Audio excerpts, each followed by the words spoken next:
Hey guys, it's me, 87 for today, guys. Today, guys, I'm going to talk to you guys about Dynamo Kyiv versus FC Barcelona, guys. This is a huge match, guys. Huge match in the Champions League, guys.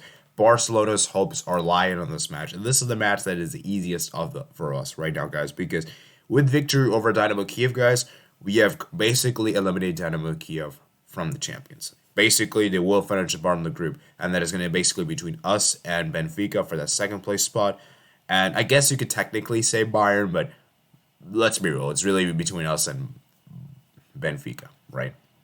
So obviously, guys, it's a huge match. So we're gonna go ahead and look at the. Let's go give you guys a preview of how I'm gonna do this match.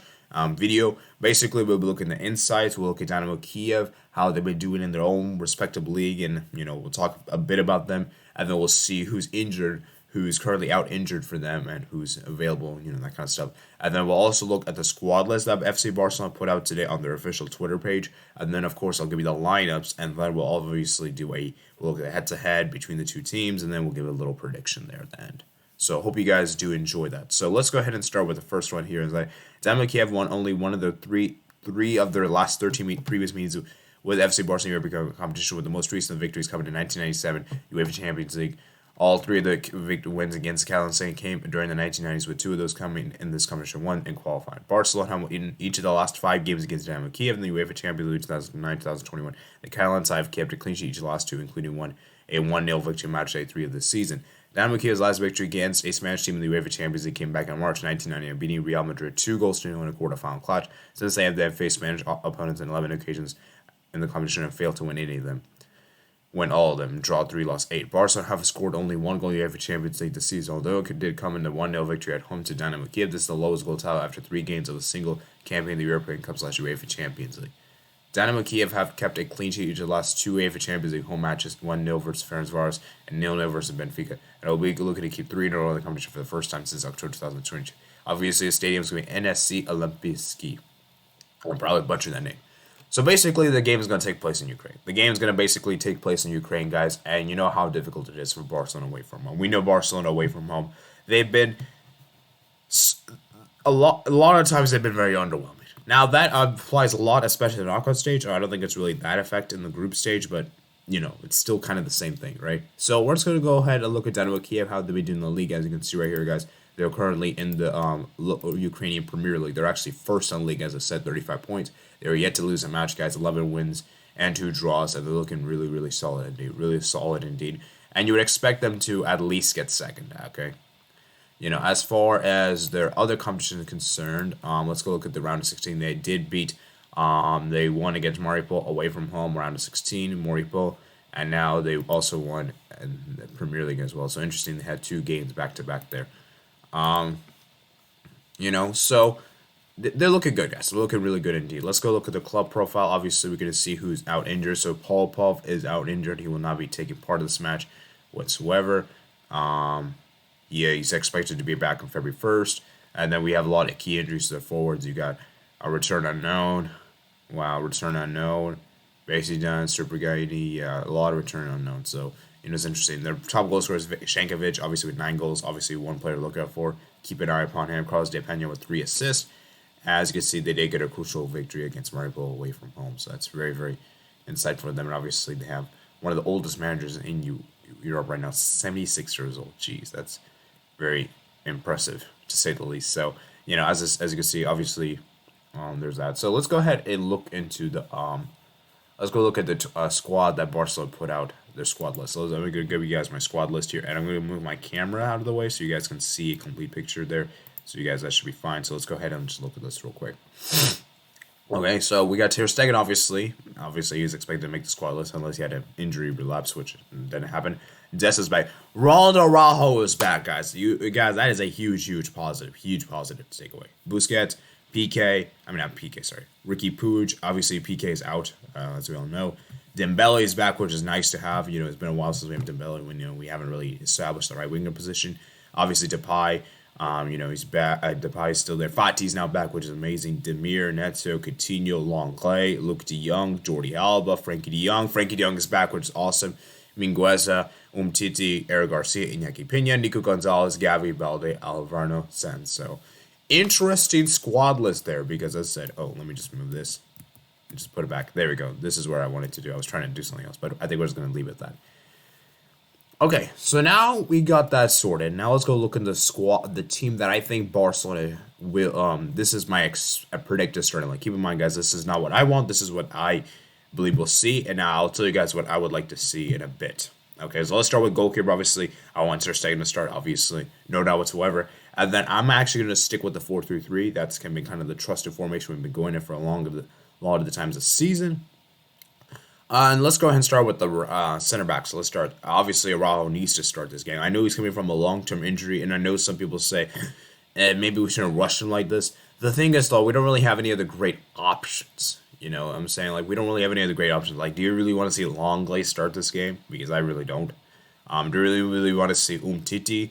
You know, you could theoretically still play Mingueza, but I'll get to Mingueza in a bit. So, Araujo, for me, he has to start this game. He has to start this game one bit or another. Maybe not necessarily start per se, but at least play this game, you know. Obviously, Eric Garcia, he will probably start this game.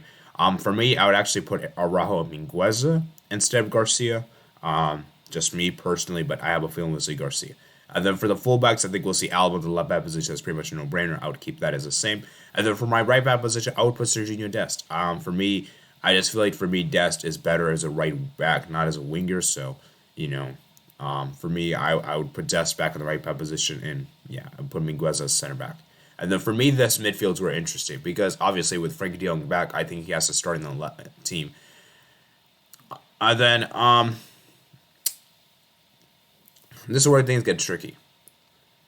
Oh yeah, I forgot. Okay, guys, let me make a change, guys. I completely forgot. Let me just do this real quick. Yeah, I don't know what I did there. Yeah, sorry, my bad.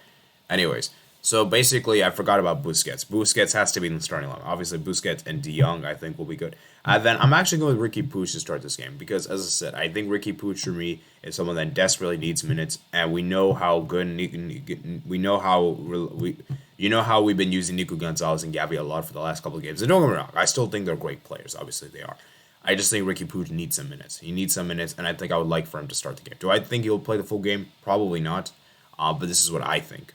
You know, and I think Barhan will actually give Puig the opportunity because, as I said, we need to rotate the players, you know, players' stamina, you know, fitness kind of thing. And so we could also see De Jong not start this game because, you know, coming off an injury. So, you know, we could also see Nico Gonzalez, maybe Gavi get the start. I mean, you know, Gavi, Puig, and Busquets, that'll be a pretty good midfield, I think. So, you know, as I said before, guys, I don't really have any issues with the midfield. You know, it's going to be interesting. So I think one thing is we're guaranteed to see is Busquets. He's going to obviously be the captain of the team. Obviously, he's going to be the focal CDM for the team. So I think we'll see Busquets for sure start.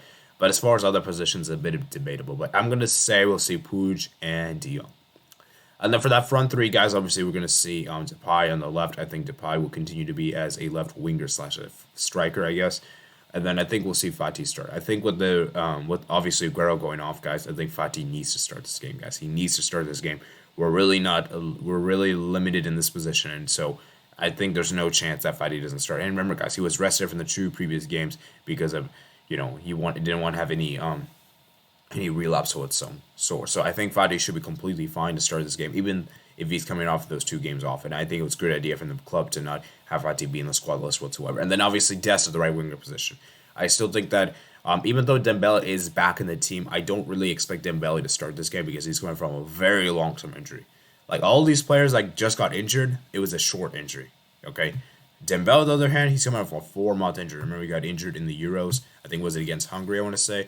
Like, was it like June or July? I think it was June, actually. So, he has been out for a very long time. I cannot see Dembele starting this game. And I don't even think it would be wise for Dembele to start this game, you know? And so, if Dembele does play this game, I could see maybe 15 minutes at the very most. I don't think he's going to play more than 15. You know, and I think Dest at the right winger position could give us that depth, attacking width that we need. And I think with Dembele back, guys, I think we can slowly start to integrate Dest, Dembele back into the starting lineup, which would probably mean that we'll probably see Dest back more in the right back position.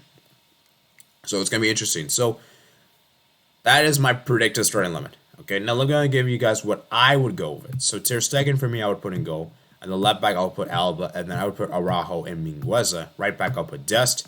And then I would put my midfield, I would actually put Nico Gonzalez and Nico Gonzalez and Puig and Busquets, or maybe Gavi, I guess. No, actually I'm gonna put Puig and Gavi and Busquets.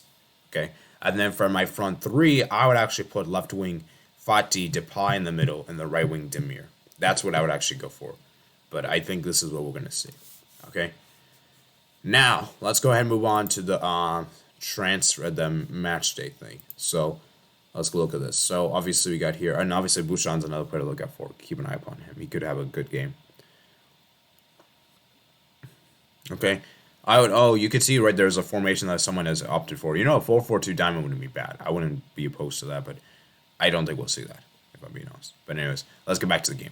So obviously, as you can see right, guys, the record for the two teams, you can see Dynamo Kyiv have a very bad record here. Obviously, we saw a lot of this in the last time we previewed this. So obviously, the home wins, all-time results in Barcelona for the Champions League, 6 wins for Barcelona, 4 wins for Dynamo Kyiv, 16 goals for Barcelona, 13 goals for Dynamo Kyiv, 2 wins for Dynamo Kyiv at home, and 2 wins for Barcelona. And as you can see, Barcelona have won 1-0, 4-0, 2-1, 1-2-0, 2-1, 4-0, 3-0. So, you know, as you can see, it's been largely dominant from Barcelona. Only 2 losses there in the period. And obviously, you got Marcia Luisque. His record against Barcelona has been pretty bad. 2 wins, 1 draw, and 9 losses. And then Sergio Barhandiscui's first match here. Obviously, De Jong, the most valuable player for Barcelona, 99 million. And Shankovic, the most valuable player for Dynamo Kyiv with 27.5 mil. So here comes my prediction, guys. This is going to be a tough game. I think this game for Barcelona will not be as easy as people are probably expecting. But Barcelona should win this game. Like, let's be real, guys. Let's be real. Dynamo Kyiv, they didn't even get a single shot against us on target last time around. And we honestly should win this game. We should win this game. My question is what the margin will be and whether it will be a great performance or not. Because, as I said, we saw against Alaves that we had a great performance as a whole. We played a lot better than against Vallecano. And that's probably better.